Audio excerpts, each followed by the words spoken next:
Most conventional diets fail because they rely on a foundation of strict deprivation. When you suddenly ban specific foods or slash calories, you create a system that depends entirely on willpower to survive. A rigid diet is like a stone pillar holding up a massive weight. It looks stable at first, but under the constant pressure of hunger and social stress, the structure inevitably cracks and shatters. We can replace the concept of a diet with a 10-point behavioral system. This approach focuses on environmental changes and habit shifts that don't require you to cut out your favorite foods. To begin mapping this system, gather a notebook and a basic scale. Most importantly, set aside the idea that weight loss requires a state of constant, painful hunger. Sustainable weight loss is less about moral discipline and more about engineering. By designing your environment to favor lower-calorie choices, the physical results become a byproduct of the system rather than a daily struggle. Phase 1 begins at the dining table. We aren't going to focus on what you can't have. Instead, we're going to strategically manipulate how you eat. The first step is volume addition. Instead of shrinking your meal, add high-water, high-fiber foods like leafy greens or strawberries to your plate. This increases the physical size of the meal while keeping the energy density low. Second, look for the light version of your favorite meals. If you're craving pizza, choosing a vegetable-heavy margarita over a meat-loaded option allows you to enjoy the food while reducing the total caloric load. Third, use pre-meal hydration. Drinking a full glass of water right before a meal physically takes up space in the stomach, helping you reach satiety, the feeling of being full, much faster. This illustrates visual satiety. Placed inside a massive circle, like a large plate, a normal portion looks insufficient.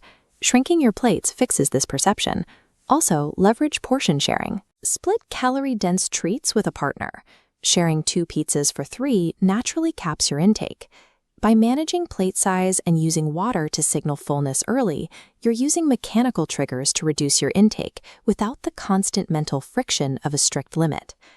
Moving beyond the kitchen, we need to address your physical environment. Phase 2 integrates movement into your daily commute and home life. Step 6 is to abandon the traditional gym if you find it grueling.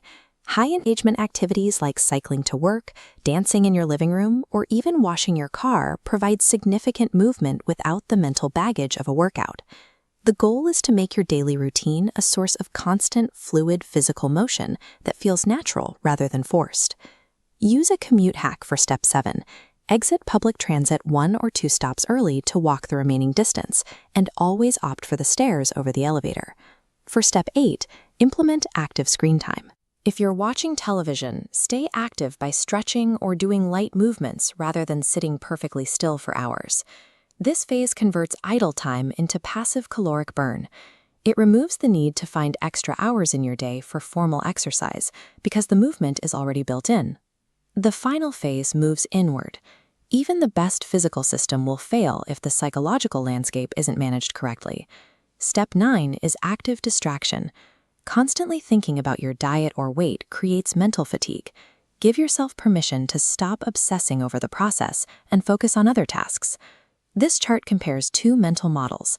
Instead of the erratic, spiking line of obsession, aim for this smooth, gently undulating wave of periodic calibration. Checking your weight once a week provides a data point for minor adjustments without the emotional stress of daily tracking. When you separate the raw data of the scale from the emotional weight of diet guilt, you create a baseline that protects you from a total behavioral relapse. Take a moment to look at your notes and finalize this digital document. You now have a 10-point checklist covering nutrition, movement, and your mindset.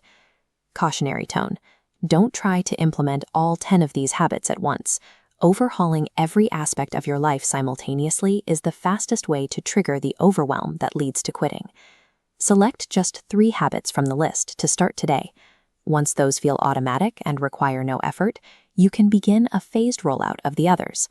A leaner body isn't built through a temporary war against yourself, but through the quiet, persistent execution of a well-designed system.